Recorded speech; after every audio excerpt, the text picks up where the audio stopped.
The Handcart Enterprise, Returning Missionaries, Exhortation to the Saints to Rescue the Brethren and Sisters on the Plains, etc.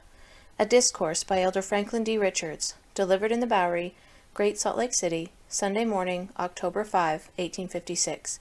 Reported by G.D. Watt. My brethren and sisters in the Lord, I rejoice exceedingly in being permitted to go to the nations of the earth, to engage in the discharge of duties laid upon me, and in getting back in safely to your midst. To see how you have increased in numbers, and how you have extended abroad, truly indicates that the work of the Lord is onward here, and it is onward too in the old countries, where the gospel has been preached with success. I cannot take the time now to rehearse the varied circumstances and incidents of my mission, for the main thing before us now is to help in the brethren who are on the plains. The subject of immigration by handcarts is one that will do to talk about. I have learned that by experience in the little I have had to do with them, it will also do to pray about it, and it does a great deal better to lay hold of and work at, and we find it to work admirably. We have not had much preaching to do to the people in the old countries to get them started out with handcarts. There were 15 or 20,000 waiting for the next year to roll around, that they may be brought out by the arrangement of the P.E.F. Company. Those who had any objections to this mode of traveling, we wanted to wait, and see if the experiment would work well. The subject is popular in those countries, and the hardest part of my talking was to find the means to bring out the many that were urgently teasing me to let them come. When the first handcart company came in, it was a soul-stirring time. Banners were flying, bands of music played, and the citizens turned out almost en masse to greet them. But they will yet come with handcarts by thousands, and when they get here, they will be most likely to enjoy Mormonism. This time we have not been preaching them easy and smooth things, for we had heard of the hard times you have had in the valleys, and we have invited them to come and share with you, and we have given them to understand that in coming here they came to work out their salvation. The saints that are now on the plains, about 1,000 with handcarts, feel that it is late in the season, and they expect to get cold fingers and toes, but they have this faith and confidence towards God that He will overrule the storms, and may come in the season thereof and turn them away, that their path may be freed from suffering more than they can bear. They have confidence to believe that this will be an open fall, and I tell you, brethren and sisters, that every time we got to talking about the handcarts in England, and on the way, we could not talk long without prophesying about them. On shipboard, at the points of outfit, and on the plains, every time we spoke, we felt to prophesy good concerning them. We started off the rear company from Florence about the 1st of September, and the Gentiles came around with their sympathies and their nonsense, trying to decoy away the sisters, telling them that it was too late in the season, that the journey would be too much for their constitutions, and if they would wait until next year, themselves would be going to California and would take them along more comfortably. When we had a meeting at Florence, we called upon the saints to express their faith to the people, and requested to know of them, even if they knew that they should be swallowed up in storms, whether they would stop or turn back. They voted with loud acclamations that they would go on. Such confidence and joyful performance of so arduous labors to accomplish their gathering will bring the choice blessings of God upon them. I would like to say a word to the sisters here, for they have a tremendous influence sometimes. Let me say to some of those that came out in the earlier years of our settlement in these valleys, you thought the journey quite long enough, and that if it had been a week, a fortnight, or a month longer, you did not know how you could have endured it. Many of you came in wagons, bringing the comforts of life with you in abundance. Sisters, think of those fatiguing times, and stir up your good men in behalf of those who are footing it, and pulling handcarts 1,300 miles instead of riding 1,000 as you did. The aged, the infirm, and bowed down, and those who have been lame from birth are coming along upon their crutches, and they think it is a good job if they can walk the most of the way through the day and avoid riding all they can. Indeed, persons of nearly all ages and conditions are coming. They are also delicate ladies, these who have been brought up tenderly from their youth, and used to going to school and teaching school, playing music, etc. But when they received the gospel, they had to bid goodbye to fathers and mothers, and were turned out of doors, that taught them the first principles of gathering up to Zion. And the idea that there was a place here that could be truly called home inspired them to go along, to the astonishment of their friends and kindred, and that of the Gentiles on the way. When I think of the devilish doings of those abroad, I feel wroth in my soul to see what the saints have to put up with. The wicked found, after trying their best, that they could not coax away even the most tender and delicate from their toil of drawing their handcarts, from 15 to 20 miles a day. The saints are happy to perform this labor, and make the welkin ring at night, when their day's toil is over, with their songs of praise and rejoicing. I could but think of the way Israel walked in olden times, when the Lord rained down manna for bread, and they were not allowed to keep any till tomorrow, and in that wilderness required of them to build a gorgeous tabernacle and carry it on their shoulders. I have thought that the gathering of the honest in heart in these latter times is much like that good old mode, and it must be good because it is in the Bible. The Gentiles found that they could not turn away the good and the faithful who are back in the hills pulling their handcarts. Many of those now back are poor, and had not enough to get away from their homes with, and now they have scarcely a change of clothing. If they can have some slices sent out to them and a few blankets to make them comfortable at night, and flour enough with what beef they have along to make them a good meal in the morning, they will make those handcarts work powerfully. But if they are tender-footed through going shoeless, and when they lay down at night if they lay cold, it will tend to retard their progress very much, however good their faith and resolution may be. I realize in talking to you and applying to you for help to aid those brethren and sisters, that it is as just and worthy a cause as can be espoused. I pray you, as you regard those on the plains, as you wish them to come and share with you the words of life and the ordinances of the house of the Lord, and as you desire Zion to be strengthened, and righteousness to take the place of wickedness on the earth, to arise up and bring those saints in, for it is late in the season, and 10 to 1 they will have snowstorms to encounter, though the Lord will not let them suffer any more than they have grace to bear. It is our highest privilege to do all we can to ameliorate the sufferings of those brethren that are thus trying to work out their emigration. President Young wrote to me a year ago, stating that if I got his letter, I should have joy in carrying out his plans. I testify here that I never entered into any measures that filled up my soul with joy, faith, and energy so much as this plan for gathering the honest poor. It was late when I began the work, but we could not get at it any sooner. We have wrought with our might, and Brother Daniel Spencer has been a pillar of strength, upon which the hopes of thousands have rested securely.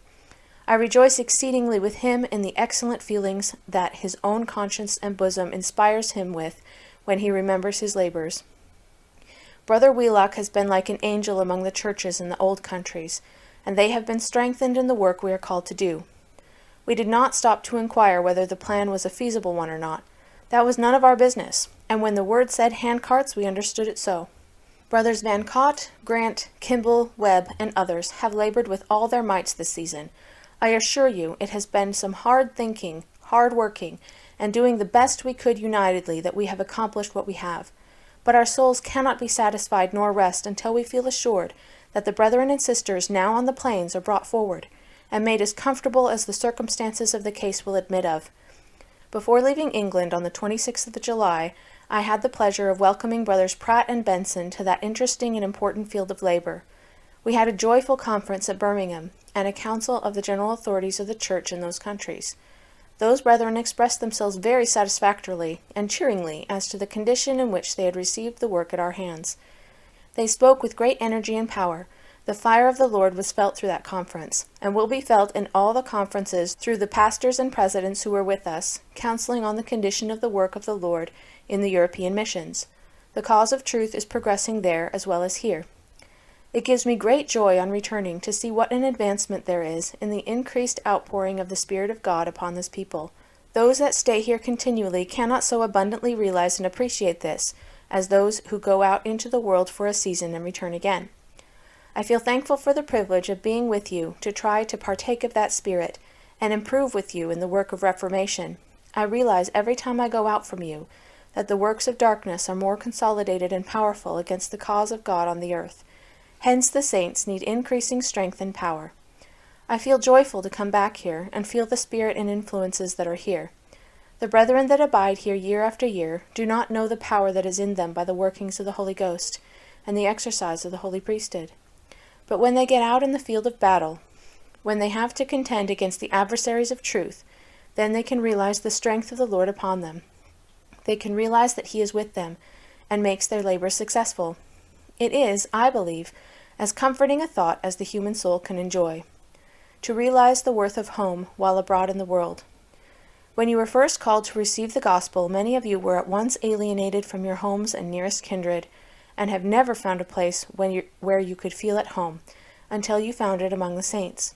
This is the only home for the righteous on the earth, and blessed is the saint who can appreciate it and enter into the righteousness and power of it, and enjoy its benefits in their true light and spirit. I felt today that I could love to sit and drink in the Spirit's gracious influences. I could feel, while on my way in from the Weber, that there was a spirit here watching over the people, such as is not to be found anywhere else on the face of the earth. It is nourishing and cherishing to the servants of God and the whole church in these mountains. How thankful we ought to be! The Lord has brought his Zion here to strengthen her, to admonish, reprove, build up, and prepare his saints for the events that are coming. And I pray the Lord to give us hearing ears and understanding hearts, that we may always have ready hearts to do his will. In 10 years past, last July, I have been sent to England on 3 missions, and out of that 10 years I have been absent from home something over 7. I have made a good many acquaintances and friends in the old countries. I have labored with joy in my field of labor, and God has blessed me. My heart has been made glad, and I have been enabled to bless others. During the last 2 years we have sent out 8,000 saints, and nearly double that number have been added to the church by baptism in that country. I fear that I have almost become a stranger in Israel. There are but few that I am acquainted with here, and it helps me to appreciate the privilege of getting home, and of seeing Brother Brigham and Heber and Jedediah, and the saints in Zion. The elders that go out to labor in the world are from time to time called upon to measure themselves, and they have labors and duties laid upon them that no man can perform, except in the name of his God. And it behooves every man and woman to strengthen themselves in the name of their God continually, to have their armor on and keep it bright, as the President said to us last night. I do not intend to lay it off. I thank God for the strength he has given me among the nations. I praise his name for these good brethren that were with me. I never labored with a company of brethren with more joy, satisfaction, and good cheer. I mean these brethren who went with me, Joseph A. Young, William H. Kimball, George D. Grant, and others. They have been like the deer on the mountains, to carry the expresses of the saints, and to render any and all kinds of help in hard times. They are men for whom the Lord has much regard, and though their works might not come forth in the same smooth shape as those of some men, yet they hit as hard when they were called upon to chastise the wicked, and they also comforted those that needed comfort. They took hold with me, shoulder to shoulder. I do not wish to take much credit to myself, for what I have done has been accomplished in the name of the Lord, my brethren out of the office and in the office helping me to their utmost. I wonder and am astonished when I think of what the Lord has brought his people through in the last days, what would have put another people underground, and have surmounted by the influence and power of the Eternal. Already we are a great people, there is hardly room for us, yet we are but as a drop of the bucket to the great work before us, which has yet to be done. And the more there is accomplished, the more we see there is to do. And doubtless it will keep on so, worlds without end. I want to grow up with the church. It fills my heart with praise and melts me into contrition when I think I am called upon to engage in such a work. I wish to employ all my energies and influence, everything I can control in its interest. I ask the Lord to lend me the blessings and comfort of this life for the time being, and to inspire me to use them to his glory, whether it be a family or earthly substance. It is one thing for a man to learn to live away from home, and to preach the gospel and magnify his calling there, and it is another thing for a man to learn to live at home and magnify his calling here. I want to obtain grace, that I may magnify my calling at home and away from home, and I desire the continuation of your confidence, love, and faith, that I may live and wisely improve upon that which is not my own, that in the end I may receive the true riches. Concerning the Handcart companies this year, it is an experiment. We cannot yet tell you exactly what it costs to come through in that way, but we know that it is going to cost those on the other side of those mountains cold feet, and a great deal of affliction and sorrow unless we help them. The word today is mules, wagons, flour, shoes, and clothing. I entreat you, as you value yourselves and the interests of this people, do to those brethren and sisters that are out on the plains as you wish to be done by. Many of you have been permitted to live at home to enjoy the comforts of life, and you have accumulated to yourselves wagons and teams, and now is the time for you to do good with them. I feel to thank the Lord my God. My heart is full of thanksgiving and praise to him for blessings bestowed upon me and upon his people while I have been gone. When we were crossing the plains, men, women, and children were destroyed. But the Lord has preserved us and permitted us to arrive in time to attend conference. May he ever help us to appreciate his goodness unto us, and thereby we be led to do good unto others, so long as we dwell on the earth. In the name of Jesus Christ, amen.